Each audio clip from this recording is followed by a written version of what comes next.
Hello बच्चों, हाय, नमस्ते, कैसे हैं आप सब? बहुत बढ़िया. സോ നമ്മുടെ 8ാം ക്ലാസ്സിലെ 5ാമത്തെ യൂണിറ്റ് ആയിട്ടുള്ള ഗുസർത്തെ പൽ, ഓക്കെ, കടന്നു പോകുന്ന നിമിഷങ്ങളിലെ 1ാമത്തെ ചാപ്റ്റർ ആയിട്ടുള്ള ഖുശ്ബു രസ്തെ ഹാത്ത് ആണ് നമ്മൾ നോക്കാൻ പോകുന്നത്. അരുൺ കമൽ ജി की एक कविता है. അരുൺ കമൽ ആണ് ഇതിന്റെ ഓത്തർ എന്ന് പറയുന്നത്. സോ ഉനിക്ക് जो കവിത है ഖുശ്ബു രസ്തെ ഹാത്ത് എന്ന് പറയുന്നത് സുഗന്ധം, है ना, സുഗന്ധത്തിനാണ് ഖുശ്ബു എന്ന് പറയുന്നത്. ബദ്ബു എന്ന് പറഞ്ഞാൽ ദുർഗന്ധമാണ്. സോ ഖുശ്ബു രസ്തെ ഹാത്ത് എന്ന് പറയുന്നത് സുഗന്ധം രചിക്കുന്ന കൈകൾ എന്ന രീതിയിൽ തന്നെ നമുക്ക് ഇതിനെ മനസ്സിലാക്കാം.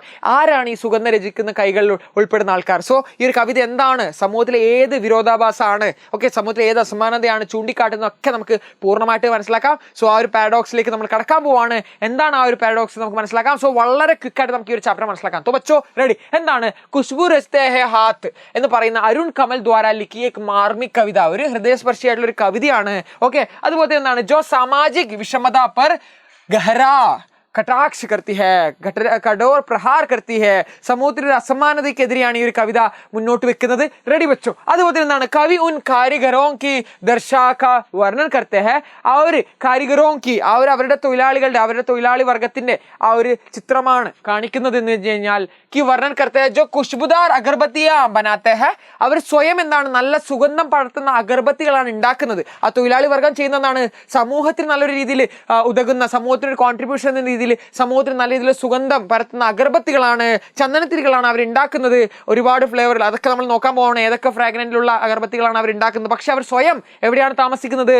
ഓക്കെ, कि यह खुशबू रचने वाले हाथ खुद बदबूदार और गंदगी ബസ്തിയോ മേരത്തെ ഹെ. സ്വയം എവിടെയാണ് അവർ താമസിക്കുന്നത്? ഇത്രയും സുഗന്ധം പരത്തുന്ന കൈകൾ, ഇത്രയും സുഗന്ധം പരത്തുന്ന ചന്ദനത്തിരികൾ ഉണ്ടാക്കുന്ന കൈകൾ സ്വയം എവിടെയാണ് നിൽക്കുന്നത്? വളരെ ദുർഗന്ധം നിറഞ്ഞ, അഴുക്ക് പുരണ്ട അതുപോലത്തുള്ള അവരുടെ സ്ഥലത്താണ് പറയുന്നത്. വീടുകളിലാണ് അവർ, ചെറിയ ചെറിയ വീടുകളിലാണ്. ഓക്കെ, അങ്ങനത്തെ ഉള്ള ഒരു സ്ഥലത്താണ് ഈ ഒരു സുഗന്ധം പരത്തുന്ന ചന്ദനത്തിരികൾ ഉണ്ടാക്കുന്ന ആൾക്കാർ താമസിക്കുന്നത് എന്നാണ് ഇവിടെ കാണാൻ സാധിക്കുന്നത്.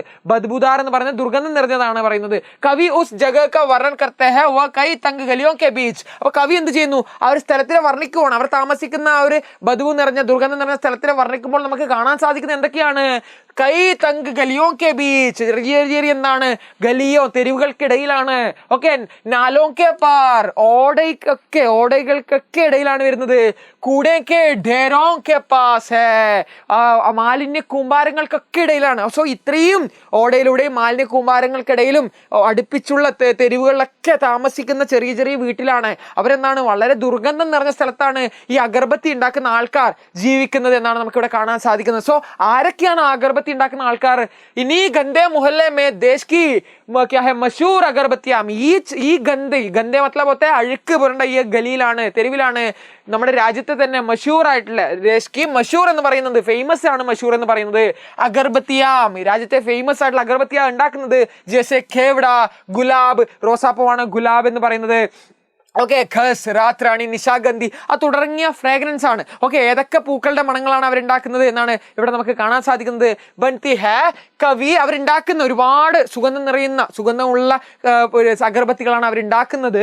കവി ഉൻ ഹാത്തോ കി വിശേഷത ബതാത്ത ഹേ ജോ യഹ് കാം കർത്തെ ഹേ. ഓക്കെ, അവർ ആ കവി ആരൊക്കെയാണ് ആ ഒരു അഗർബത്തി ഉണ്ടാക്കുന്നത്? അവരാക്കുന്ന അഗർബത്തികൾ നല്ല സുഗന്ധം പടർത്തുന്ന അഗർബത്തിയാണ്. നമ്മൾ ഓരോ പേരുകളിലൂടെ മനസ്സിലാക്കിയിട്ടുണ്ട്. എവിടെയുണ്ട്? ഗുലാബ് ഉണ്ട്, ഖസ് ഉണ്ട്, രാത്രാണി ഉണ്ട്, നിശാഗന്ധി, ഇവരൊക്കെ ഉണ്ടായിട്ട് ഇതൊക്കെ ഫ്രാഗ്രൻസ് ഉള്ള നല്ല ചന്ദനത്തികളാണ് അവരുണ്ടാക്കുന്നത്. അത് ആരൊക്കെയാണ് ഉണ്ടാക്കുന്നത് എന്നാണ് കവി പറയുന്നത്. ഈ കാം കർത്തെ ബൂഡോക്കെ ഉപരി നസോ വാലെ ഹാത്ത്, വയസ്സായ ആൾക്കാരുണ്ട്, അതാണ് തെളിഞ്ഞു നിൽക്കുന്ന ഞരമ്പുകൾ എന്ന് പറയുന്നത്. എന്താണ്? വയസ്സായ ആൾക്കാർ ഇതിൽ പെടുന്നുണ്ട്. അതുപോലെ ബച്ചോ കെ പീപ്പിൾ കെ പത്തേ സെ നേ ഹാത്ത് എന്ന് പറയുന്നത്. പീപ്പിൾ കെ പത്തേ എന്ന് പറഞ്ഞാൽ പീപ്പിൾ ലീഫ് എന്ന് പറയുന്ന അരയായില എന്ന് പറയുന്നത് എന്തുകൊണ്ടാണ്? വളരെ ചെറിയ കുട്ടികളാണ് ഇത് ഉണ്ടാക്കുന്നതെന്നാണ് ഇവിടെ പറയുന്നത്. और मेहनत से खिस चुके गंदे खटे पिटे और जख्म से फटे हुए हाथ. ഓക്കെ, ഒരുപാട് തരത്തിലുള്ള മുറിവുകൾ പറ്റിയതും അങ്ങനത്തെ നമുക്ക് ഒരുപാട് തരത്തിലുള്ള ഏജ് ഗ്രൂപ്പിലുള്ള ആൾക്കാർ സ്വന്തം ജീവിതത്തെ ജീവിക്കാൻ വേണ്ടിയിട്ട്, ഓക്കെ, ഓരോ ദിവസത്തെ ആഹാരം കഴിച്ച് മുന്നോട്ട് പോകാനും, ഓക്കെ, തന്റെ മരുന്നിന് ആവശ്യമുള്ളതൊക്കെ വാങ്ങാനുള്ള പൈസ ചെറുതായിട്ട് ഏൺ ചെയ്യാൻ വേണ്ടിയിട്ടാണ് ഈ ഒരു ജോലി ചെയ്യുന്നത്. റെഡി? അപ്പോൾ എന്താണ്? और क्या है और कहाँ पे पहुंच गया? कविता का सार इस पंक्तियों में है.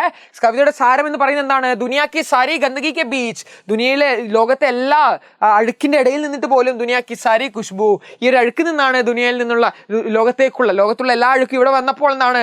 ഈ അഴുക്കിൽ നിന്നാണ് സുഗന്ധം അങ്ങോട്ടേക്ക് പോകുന്നത് എന്നൊരു വിരോധാഭാസമാണ് ഈ പറയുന്നത്. യഹി ലോഗ് ബനാത്തെ ഹെ, ഈ ആൾക്കാർ തന്നെയാണ് ഉണ്ടാക്കുന്നത്.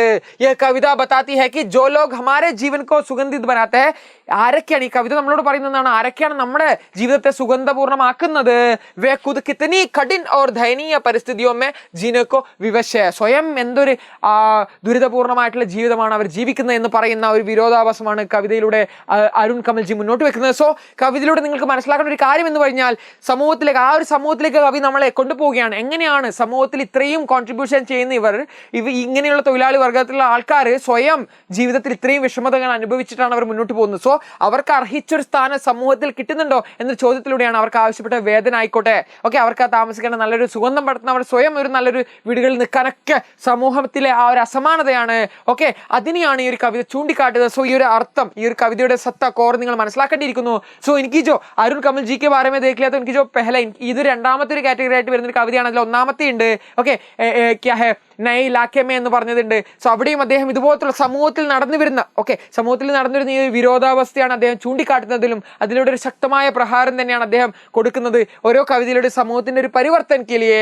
എനിക്ക് ജോ കവിത ഹെ, അദ്ദേഹത്തിന്റെ കവിത എന്ന് പറയുന്നത് എന്താണ്, സമൂഹത്തിലൊരു പരിവർത്തനം കൊണ്ടുവരാൻ ഒരു നയ ദിശ, നല്ലൊരു സമൂഹത്തിലൊരു വഴി കാണിക്കാനൊക്കെയാണ് ഈ വളർന്നു വരുന്ന സമൂഹമായിട്ടുള്ള കുട്ടികളായിട്ടുള്ള നിങ്ങൾക്കൊക്കെ സമൂഹത്തിലൊരു മാറ്റം കൊണ്ടുവരാനൊക്കെ ഈ ഒരു കവിതയിലൂടെ സാധിക്കട്ടെ എന്ന് ഞാൻ आशा करती हूँ. सो इसी प्रकार इनकी जो मलयालम, इनके कंप्लीट मलयालम अवेलेबल है, इसकी जो मलयालम मेरे साथ है, मेरे हाथ में है, तो आपको सिर्फ मेरे जो जिमन सर जो पढ़ के जो इंस्टाग्राम में मैसेज भेजना है, तो आपको इसकी जो ഇതിന്റെ ഹിന്ദി മലയാളം നിങ്ങൾക്ക് കിട്ടുന്നതായിരിക്കും. സോ ബച്ചോ ഇസ് കവിത को पूरी तरह समझ लीजिए, കവിതയെ പൂർണ്ണമായിട്ട് മനസ്സിലാക്കിക്കോളൂ. ആസ്വാദന ടിപ്പണി എന്തായാലും നിങ്ങൾക്ക് എക്സാമിലൊക്കെ വരുന്നതാണ്. तो बच्चों मिलते हैं अगली वीडियो में, तब तक के लिए धन्यवाद. Thank you. जय हिंद.